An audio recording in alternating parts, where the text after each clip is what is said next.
창업을 하시는 분들이 해주는 얘기가 도움이 안 될 때가 또 많거든요. 그런 거를 생각하셔가지고 한번 들어주셨으면 감사하겠습니다. 네, 위쪽에 보이는 사진이 저희 그 싱싱농원 사진입니다. 2010년 저희가 8월달에 기농을 했어요. 나이는 당시에 약관 31세로 했고요. 그 당시에는 30대 초반에 기농한다는 것은 상당히 그 면이나 부분에서도 좀 어이없어하는 상황이었어요. 제가 서울에서 뭔 일이 있었거나 사기를 당했거나 돈을 지지리도 못 벌었거나 이러니까 왔겠지 하는 상황이었는데, 저희 같은 경우에는 그냥 집사람이랑 먹고는 살았어요. 둘이 맞벌이 해가지고 적게 벌면은 400, 많이 벌면 500 이 정도로 벌고 살았으니까 그냥 먹고 살았는데, 조금 뭐라 그러지? 생각을 30대가 가까우니까 생각을 좀 하게 되더라고요. 돈이 전부가 아니구나, 내가 왜 사는가 이런 생각을 하다 보니까는 약간 그런 마음이 들었어요. 성취감도 들고 회사감도. 그래가지고 잘 설득해서 내려왔는데, 제 집사람 얘기를 한번 해줄게요. 집사람 집이 고흥 녹동이에요. 고향. 그래서 만나기는 서울에서 만났거든요. 만나다 보니까 거의 고향 사람이에요. 그 친구는 시골에서 일어나면 눈 뜨면 학교 가기 전에 아빠 따라 배 타고 나가서 길 뜯고 멸치 잡고 이런 생활을 하는 게 너무 싫어가지고 서울에 올라왔는데, 제가 결혼한 2년 만에 다시 데리고 내려왔어요. 지금 와서 좀 잘해주려고 하는데 잘 안 되는데요. 내려올 때 이제 집사람이 많이 울었어요. 울고 저희 이제 돈 아낀다고 시골 내려가가지고 이사 비용 비싸잖아요. 서울에서 있거든요. 올라오면 하지도 않았어요. 아버지 트럭 신혼 둘밖에 없으니까 아버지 트럭 타가지고 다시 올라가가지고 그 짐 싸가지고 내려오는 동안에, 그때는 광양 전주간 고속도로가 없어서 전주에서 이렇게 내려왔거든요. 이서유고 속에서 이제 비가 쭉쭉 내리는데 이제 내려서 담배 안 들고 딱 봐도 집사람이 안 내리는 거예요. 내려 펑펑 울고 있는 거예요. 거기서 왜 우냐 그랬더니 자기는 너무 싫대요. 시골 아줌마 같은 자기는 서울에서 도도하게 살 거라고. 다시 올라갈래? 또 그러지는 않는데 부자 살기 좀 모르겠고. 왜 농사 짓는 사람이 싫으냐 그랬더니, 항상 뭐라고 다른 산업이나 사회에서 도움을 받아야 되고, 이제 어떻게 보면 소득이 좀 낮으니까 도움을 받아야 되고, 항상 지저분하고 힘들고, 그 다음에 좀 마음에 안 든다 싶으면 서울 올라가가지고 땡깡 부리고 이런 사람들로 알고 있었으니까 그게 싫다는 내려와서 약속을 했어요. 나는 그렇게 절대 살지 않을 것이다. 그냥 일반 농사짓는 사람처럼, 우리가 어렸을 때 봐왔던 농사짓는 사람처럼 살지 않을 것이다. 네, 해가지고 이제 어찌어찌 설득을 시키고, 거기에 첫 번째 이유가, 동의한 이유가 뭐였냐면, 맞벌이에서 그렇게 벌어도 많이 1년에 모으면 적금 들어가고 2천만 원 모으고, 적게 모으면 1천만 원 이렇게 모았는데, 내가 가서 5년 만에 너한테 생활비 제외하고 3천만 원을 통장에 나게 해주겠다. 네. 그때 내가 지금 뻥이었죠. 그래가지고 내려왔어요. 네. 제가 이제 방울토마토 재배를 처음 시작을 했어요. 처음 시작했는데, 부모님은 보성에서 키위 농사 하고 계시거든요. 참다리 농사 하시는데, 아버님은 제가 초등학교 5학년 때 바래나무를 처음 심으셨으니까 상당히 오래 하셨죠. 하셨는데 당연히 내려가면 키위 농사를 할 거라고 생각했는데, 저는 바래를 선택을 안 했어요. 이유가 뭐냐면은 약간의 그 분산 투자 개념. 경영자는 분명히 분리가 돼 있지만, 아버지가 둘 다 키위를 했을 때 키위가 무슨 문제가 생기면은 분명히 그 둘 다 쫄딱 마음이 생길 거예요.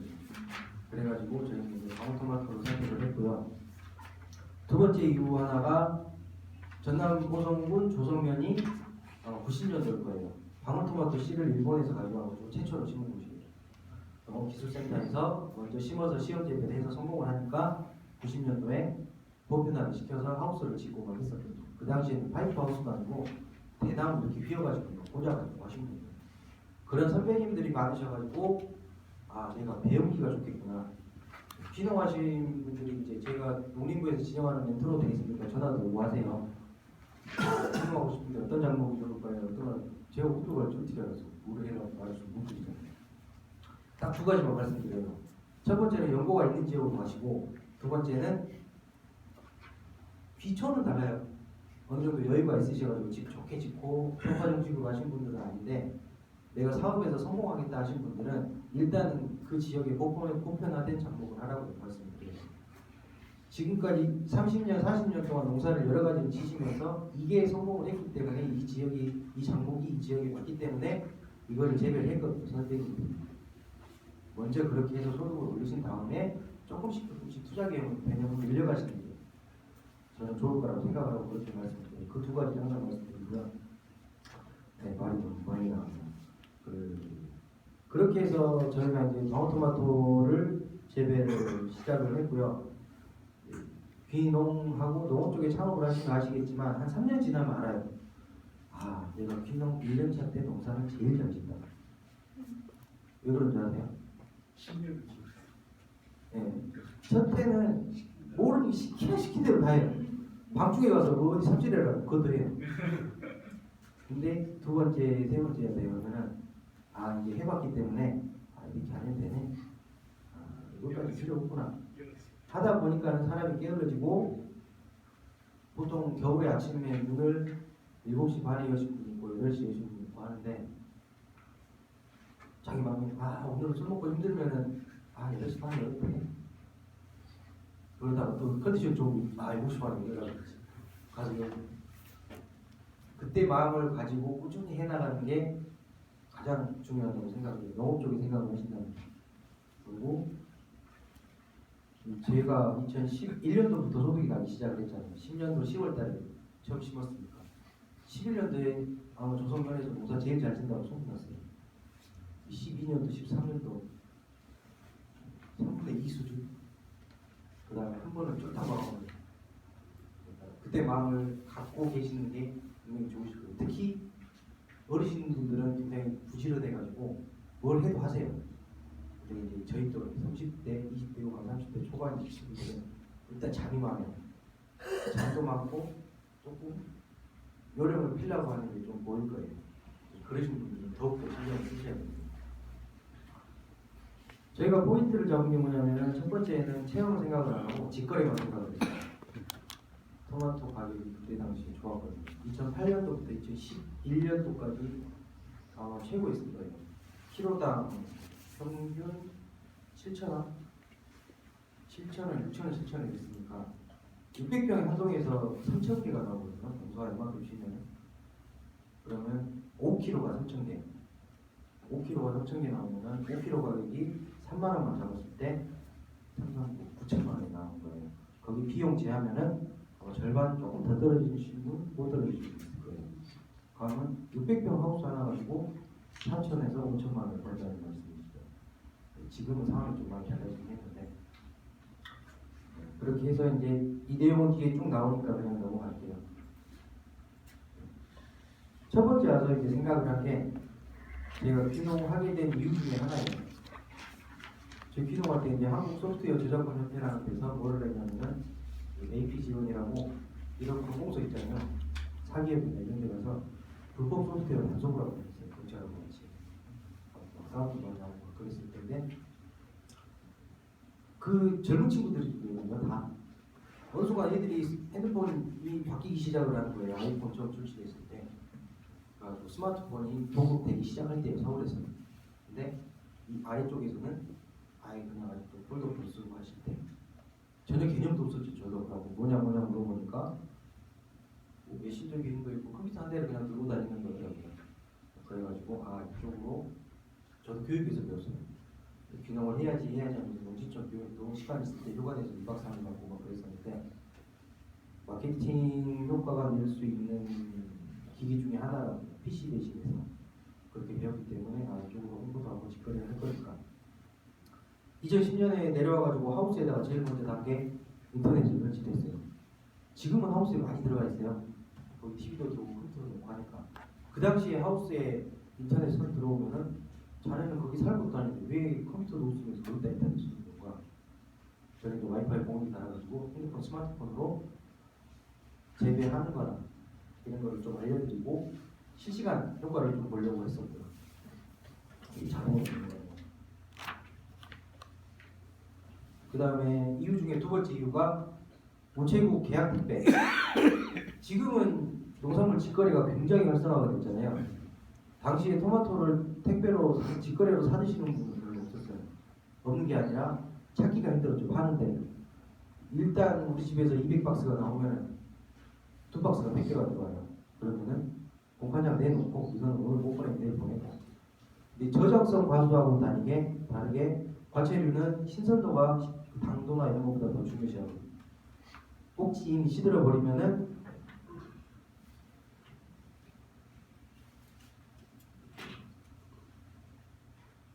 꼭지 시들어 버리면 이미 값어치가 많이 떨어진 거니까 계약 택배를 제가 이 운송자 번호를 출력한다는 게 어떤 효과를 줄 수 있냐? 제가 집에서 가지고 나오면 그 전날 주문한 걸 오늘 따가지고 모레 받으세요. 그러니까 내가 오늘 주문했으면은 내일 따서 모레 집에서 받는 건데 이거는 제가 실시간으로 확인을 하니까 오후 4시에 주문이 들어와요. 4시 반까지 우체국 접수거든요. 그거를 내가 따가지고 보내면 오후 4시에 주문한 거를 제가 내일 받아볼 수 있는 거예요. 그리고 분명히 한 4일에서 5일 지난 시장 토마토하고는 품질에서 다르겠죠. 당도는 그렇다 치더라고요.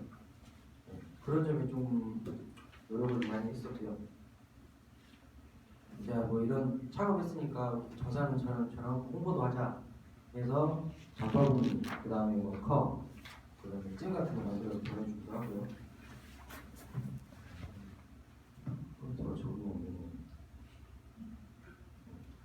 그래서 온라인 마케팅에 집중을 했어요. 저희는 거꾸로 했어요. 먼저 택배를 보내고 공판장을 하루 늦게 가더라도 뒤에서 누가 조종하고 계시는 거 아니죠? 그 레이저 뭐그 저거 뭐요? 네, 그걸로 한 장씩 누르시면 안 되는데? 네, 그냥 이렇게 꾸준히 하다 보니까는 잘 팔릴 줄 알았죠. 안 팔리는 거예요. 저희 홈페이지에다가 저희 부모님 키위, 그 다음에 저희 방울토마토 이렇게 주변 농가 거 이렇게 올려다가 이제 팔았는데 부모님 키위는 잘 나가요. 근데 토마토는 안 사요. 그러니까 막그 어머니하고 몰래 토마토를 위쪽에다 올려놓기도 하고 막 이렇게 했었거든요. 그래도 안 나가요. 이유가 뭘까 계속 생각을 하는데 답이 안 나오는 거예요. 제가 답을 못 찾은 이유가 생산자 입장에서 생각을 했기 때문에 단순한 논리에 다 그렇게 말씀은 하시지만 키위, 참다리 같은 경우에는 특히 과수 같은 경우 선물용으로 많이 쓰시잖아요. 그리고 다리 같은 경우에는 사과 대체 작물로 선물이나 집에서 드시기에 많이 드시고 특히 기능성이 알려져 있기 때문에 우리 며느리, 우리 딸 아기가 졌다고 하면은 병원에서 주는 요산지 대신에 그겁니다. 그러면서 어머님들 막 사주세요. 근데 방울토마토로 생각해보니까 천지에 널려있는 게 방울토마토예요. 이제 전국적으로 재배 안 되는 데 보세요. 지역마다 특산품 코너에 있는 방울토마토는 다 들어가 있어요. 거기 이제 조금 계절이 다르긴 하겠지만 뭐 마트를 가서 보면은 마트 우리 집사람이 마트 가는 걸 보고 봤더니 뭔가 특별한 걸 사거나 애기 걸 뭘 사거나 했을 때는 차에 시동 걸고 애 태우고 가는데 아 내가 방울토마토 사 먹어야지 하면서 시동 걸고 마트로 출동하는 아줌마는 없을 거예요.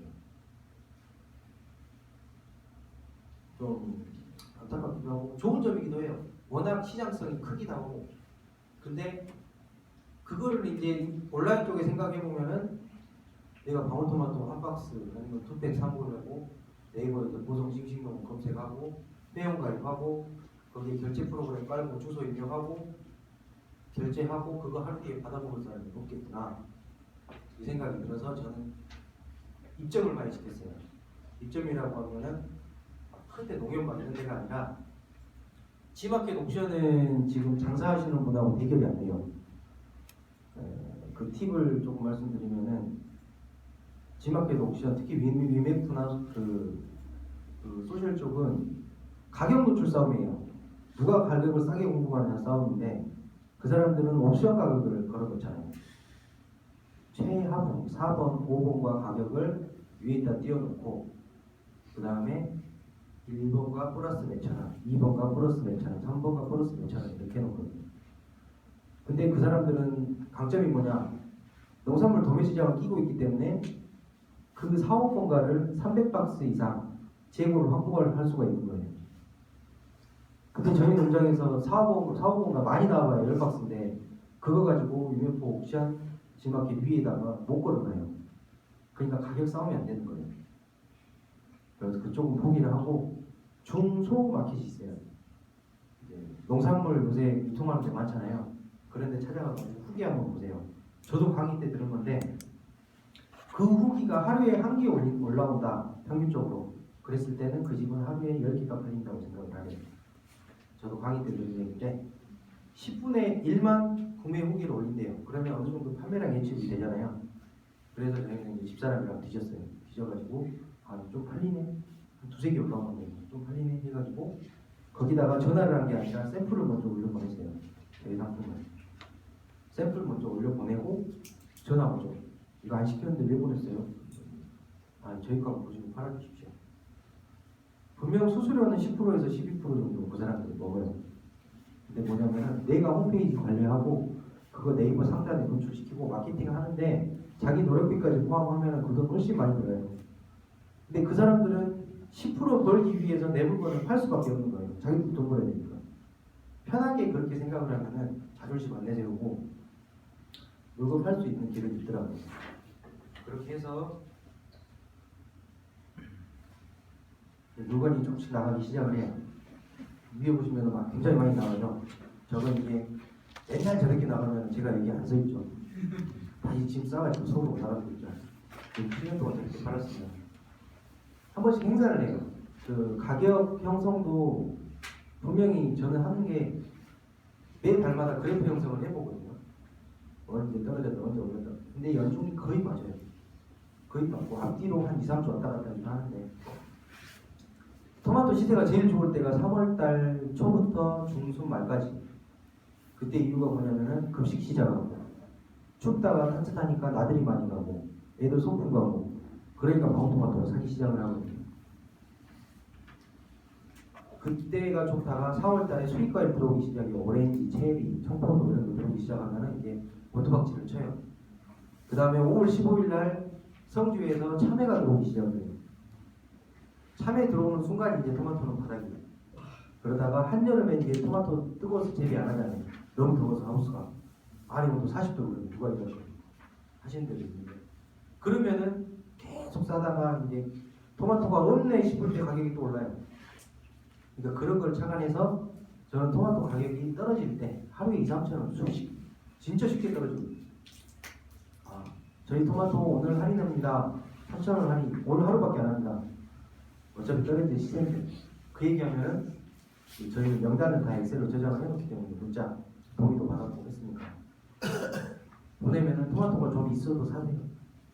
그러면 이제 저렇게 해가지고 많이 나갈 때가 하루에 400박스, 적게 나갈 때 150박스, 100박스 정도 나가는데 400박스 팔았으면은 제가 도매시장으로 안 내고 25,000원씩만 팔아도 하루 매출이 1,000만 원이 되는 거예요.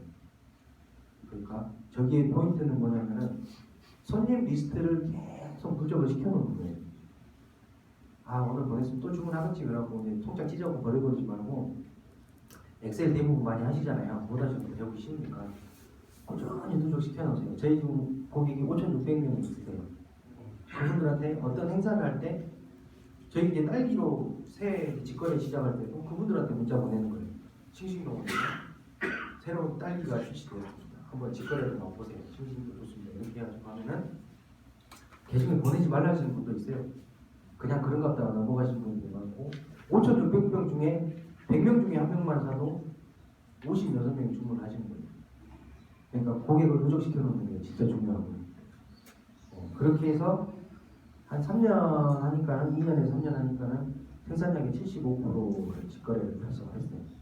그게 1200평에서 2000박스 정도 나오는데 거기서 75% 4000박스 정도는 또 연봉가 5번가는 택배를 못 팔거든요. 연봉가는 얼마나 크냐면은 완숙토마토 제일 작은 거하고 방울토마토 연봉가하고 똑같아요. 이번식 그런 거는 애들이 먹기 힘들고 그러니까 잘 안 사시고.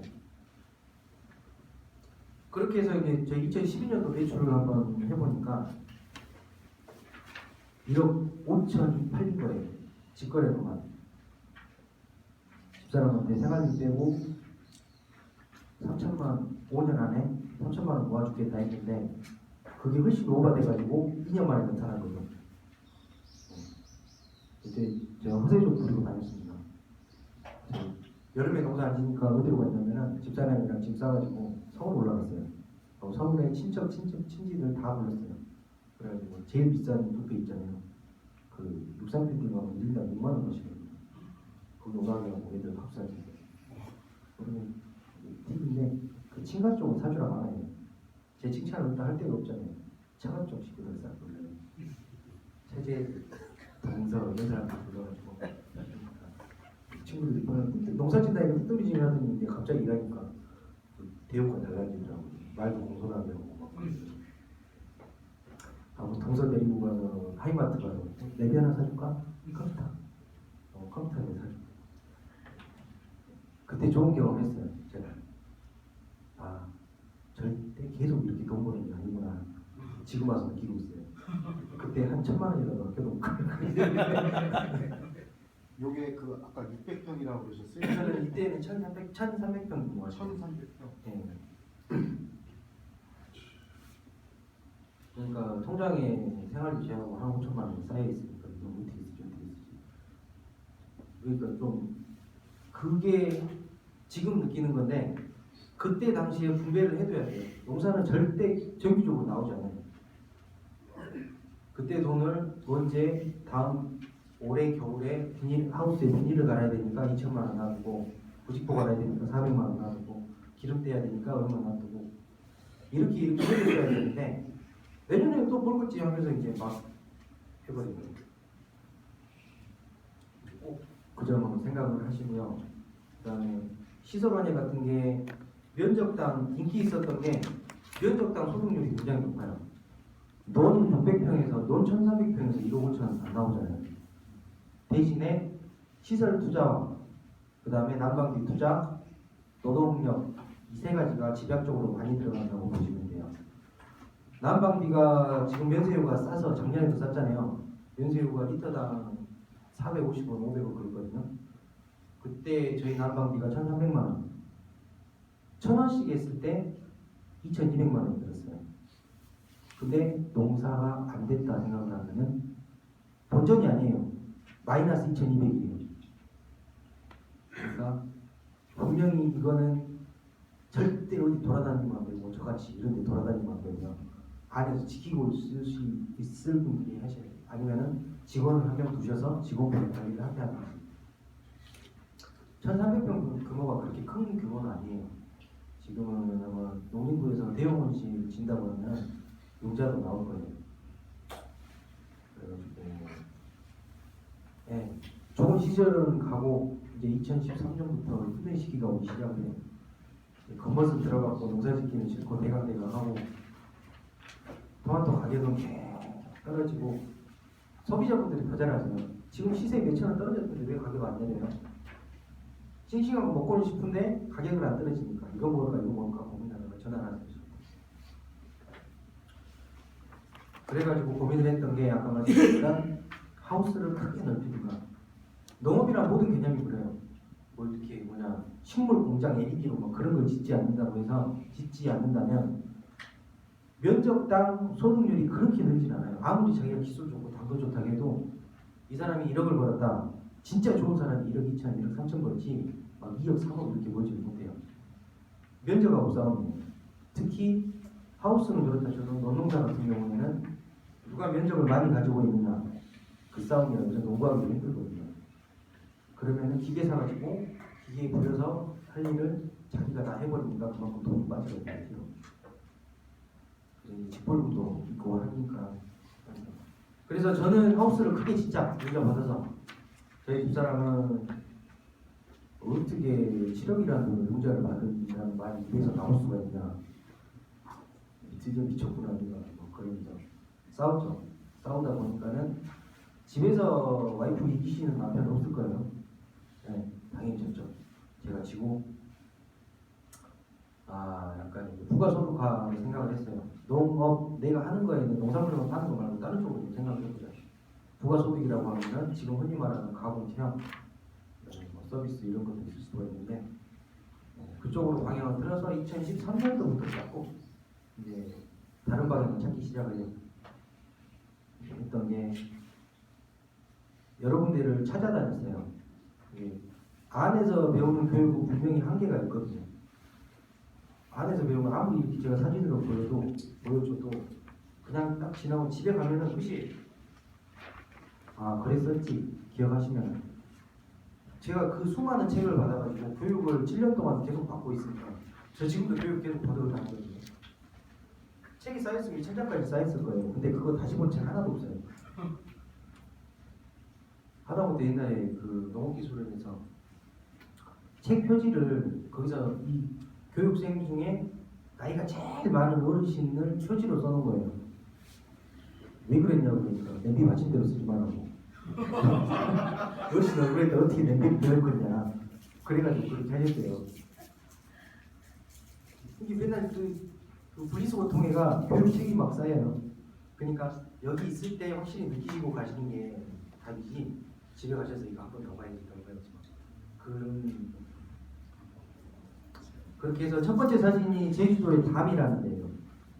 담이는 귤농장인데 저기는 뭐냐면은 우리 체험하면은 내가 토마토하고 딸기라고 있으면은 그럼 토마토하고 딸기에 관련된 체험만 해야지 이렇게 생각을 하잖아요. 근데 농촌에서는 절대 그게 아니에요. 틀을 크게 잡고 농촌이라는 거, 이 지역이라는 거를 가지고 체험을 하시거든요. 그러니까 그게 농촌 체험의 가장 큰 강점이에요. 요분은 담인데 뭘 하고 있냐면은 추사 선생님 제주도 요배 가셨잖아요. 거기서 세안도를 그려가지고 친구한테 보내셨는데 그 세안도를 가지고 귤 농장하고 접목해서 귤은 안 들어가요. 체험하는데 그냥 에코백 하나 주고 거기다가 귤 농장 한 바퀴 돌려보고 그 추사 선생님 얘기 들어보고 자기만의 세안도로 내가 여기 제주도에 유배 갔으면 느낌이 어땠을까 하는 걸 그려보는 체험을 하고 있는 거예요. 아마 단가가 만원 넘었을 거예요. 체험장. 체험이 부가소득이 굉장히 높아요. 원무 재료비나 인건비 빼고 60% 이상 넘는다고 보시면 돼요. 물론 오는 인원에 따라서 다르긴 하지만. 그 다음에 두 번째는 강진에 있는 뜨라네라는 곳인데 뜨라네는 뭐냐면은 6차 산업의 완성을 가족끼리 해보겠다 하시는 분들인데 귀농의 조상이에요. 선배님 떠나서 조상님. 저희가 귀농했을 때 이분트라데 가서 막 배우고 그랬어요. 쫓아가고. 아버지는 콩이나 쌀농사 짓고 보리농사 짓고 어머니가 된장 담그고 된장 고추장 담그고 딸이 도자기를 해요.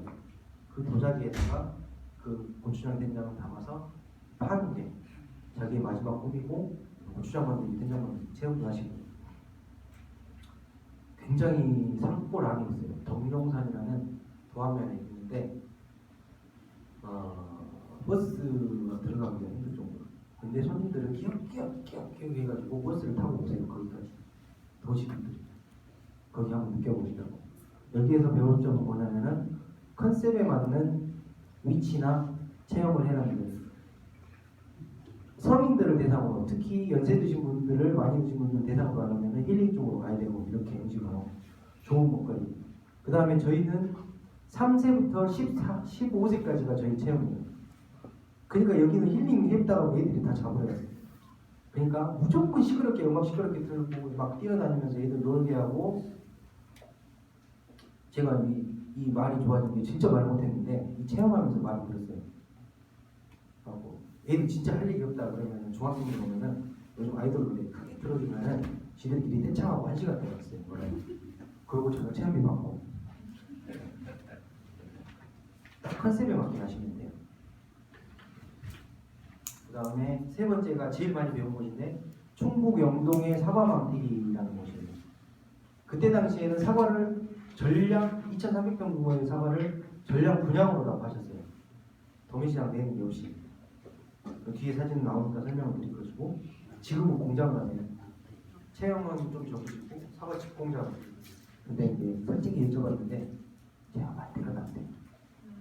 공장은 너무 힘들다고. 농사도 제대로 못 짓고. 그 네 번째는 그냥 위에 지시고 가면서 그냥 가봤던 결론가인데 요거는 우체국 쇼핑에다가 큐를 판매를 하세요. 그때 당시에 뭐였냐면 우체국 직원들한테는 그 뭐 수당이 좀 세르잖아요. 복지수당 뭐 이런 거 해가지고 우체국 쇼핑에서 물건을 사면은 자기 수당 가지고 사는 거예요. 얼마큼 구매를 해야 돼요. 그러니까 전국의 우체국 직원들이 얼마예요? 그 직원들이 가서 그걸 사는데 지게 지금 흡수됐다고 들었는데 아니, 처음부터 그런 거 없었어요. 없었어요? 네. 우체국 직원이 말씀하시는 거예요? 아니 제가 우체국 직원이었어요. 그래요? 없어요. 아 그래요? 네. 아, 그럼 제가 잘못 알았네요. 네. 입점 안 하길 잘했습니다.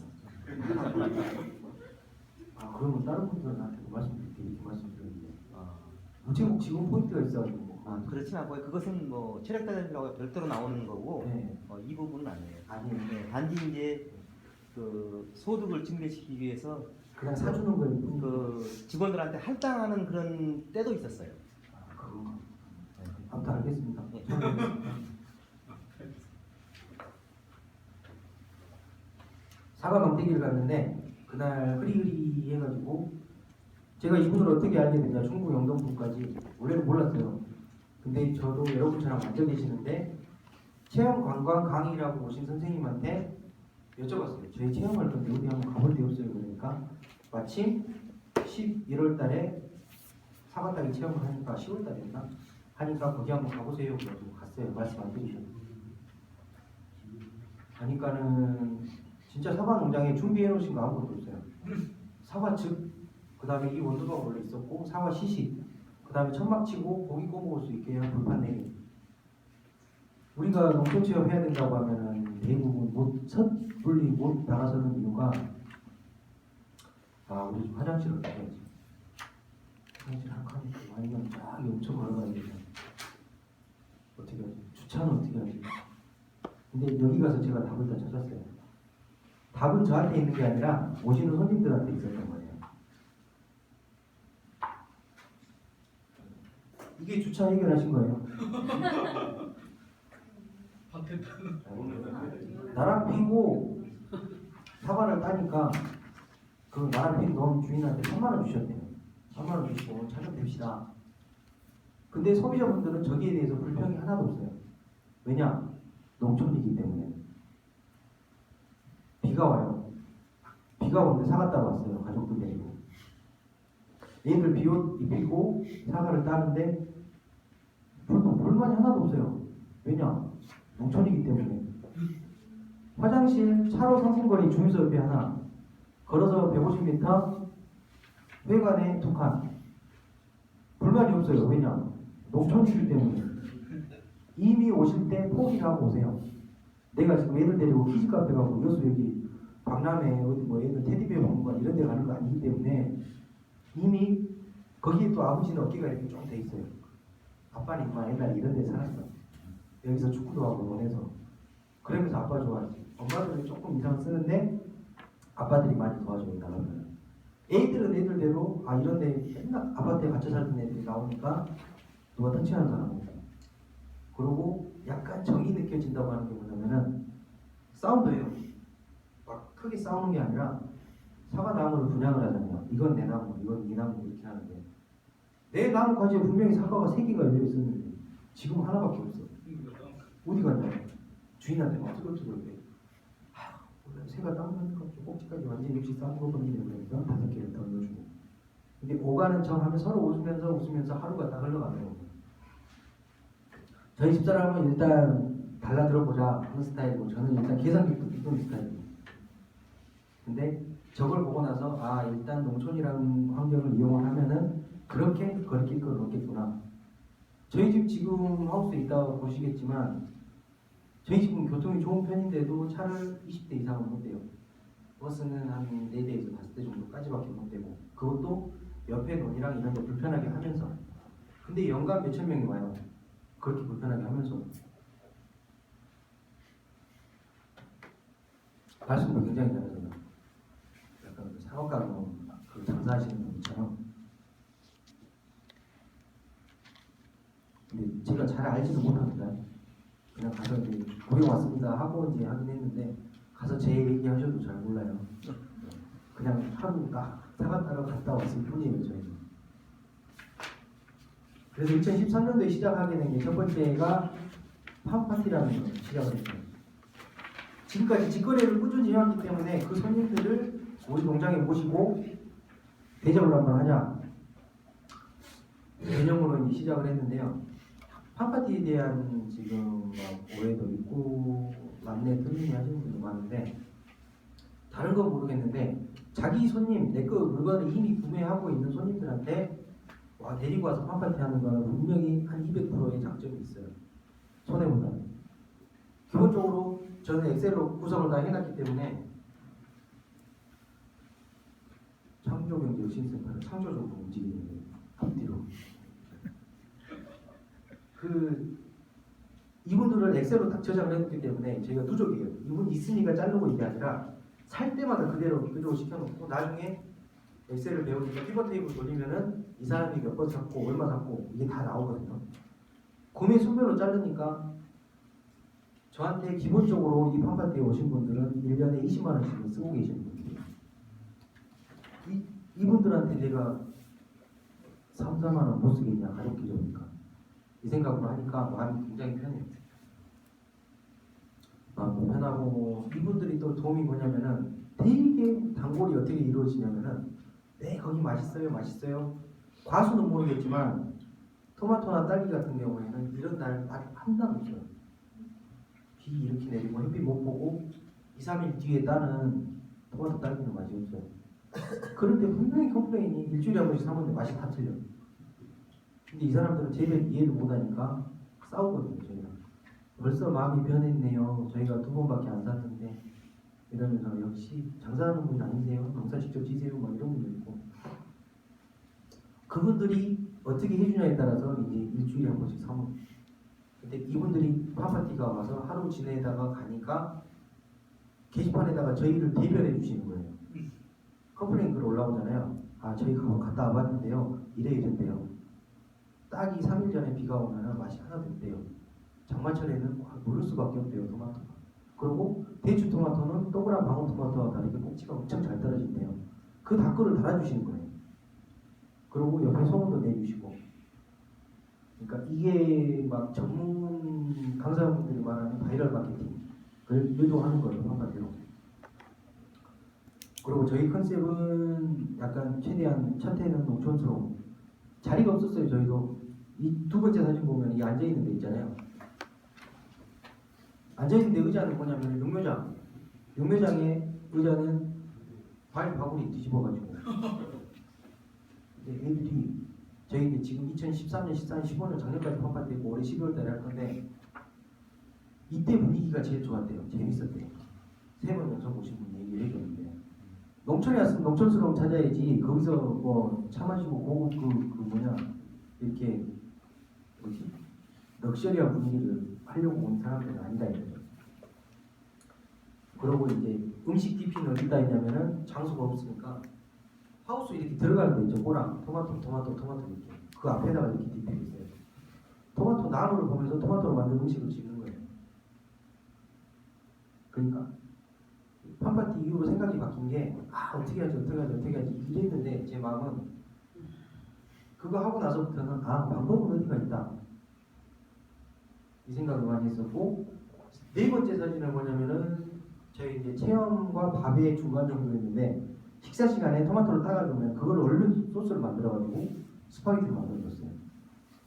덕분에 저희가 밥을 그 아이스박스로 3개 냈는데 2개가 나와서 저희가 그 식은 밥을 거의 일주일 동안 다 먹었습니다. 저거 먹느라고. 스파게티 가게에서 먹어봤지 하우스 토마토 소스인지는 알겠지만 토마토 농장에서 스파게티를 먹는다는 그 신기함을 아버지는 모르겠고 어머니하고 애들은 많이 느끼시더라고요. 그리고 저희가 강점이 뭐냐면은 저 밑에 요리하는 친구가 서울 남산에 있는 하얏트 호텔에서 12년 정도 근무를 한 친구예요. 일단 분위기부터 제가 옷 입고 이렇게 입고 스파게티 내려주면 싫어하겠죠. 야, 너 옷 갖고 와. 저희 동서에 동서. 옷 갖고 와. 그래가지고 한 명만 내가 나눠줄게. 그래갖고 딱 이 모자까지 딱 쓰고 그 자리에서 이렇게 해주니까 효과가 엄청 좋아요. 주변에 요리하시는 분 한 분씩은 다 있잖아요.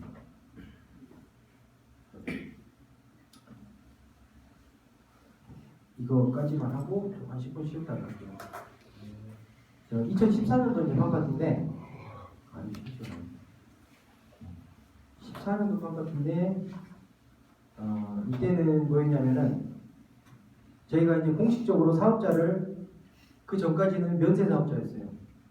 농산물 도소매 하니까 세금을 안 내요. 부가세를 안 내는데 이때는 이제 체험을 공식적으로 판매를 해야 되니까 단체에서 오면 분명히 세금 계산서 끊어주라, 견적서 주라 하니까 일반 과세로 돌아설 수밖에 없거든요.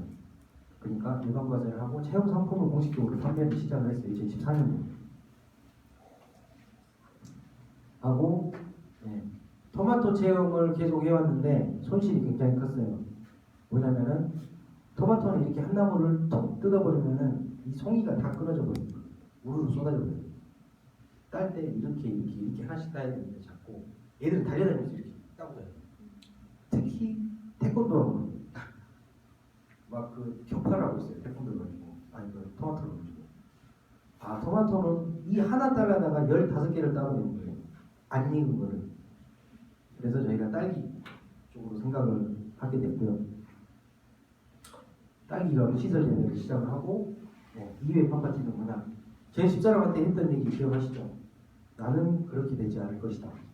도움받은 초록우산 어린이재단 전남지역 본부에다가 1% 기부를 2014년도에 시작을 했어요.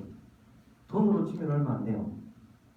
이제 도매시장 내는 거 직거래 하는 것만 해가지고 매출하면 한 돈 100에서 120만 원 정도인데 그렇게 보면 굉장히 큰 돈이죠. 1년에 100만 원. 근데 한 달에 10만 원이에요. 저 친구들이랑 술 한잔 먹고 집사람 좋아하는 스타벅스 커피 몇 잔만 먹으면은 나오는 돈이에요. 대신에 그걸로 뭐를 얻느냐? 두 가지를 얻어요. 제 마음이 편해요.